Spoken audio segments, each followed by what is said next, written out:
Once you open up iMovie on your computer, you're going to want to make one of the following selections. We will not be talking about Make a Magic iMovie.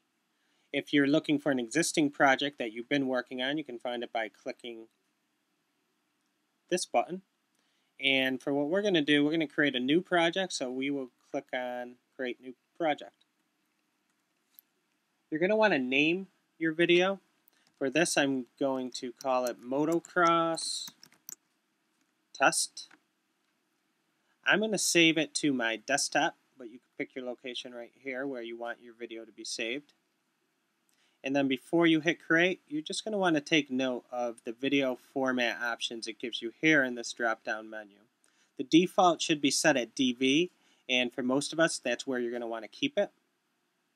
Gives you some other options though. For example, if you shot DV widescreen, which shoots video in a 16:9 aspect ratio, to import that footage into your project, you're going to want to make that selection here. And if for some reason you're shooting high def, you're going to want to make your selections here. Gives you some other options, MPEG-4 and iSight. So whatever video footage you want to import, you're going to want to make your changes here. Again, for most of us, DV is where you're going to want that setting. When you got that setting, hit create. That will take you to the iMovie interface. And before we look at the interface, there's a couple settings in the iMovie preferences that you're going to want to be aware of. And you can find the preferences by clicking up here, the iMovie main tab, click on preferences. Now you can go ahead and make your own preferences here. Gives you general preferences, import, playback. Now we're not going to be looking at these, but we will be looking at the general one.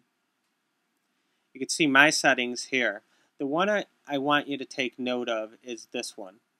Extract audio when using paste over playhead. Make sure that setting is selected for your projects. And I'm going to come back to that and show you why that's important. But for now, just know that that one should be clicked. When you have that set, you can click that off. And then you're ready to import the footage into iMovie. But before we do that, we'll look at the interface.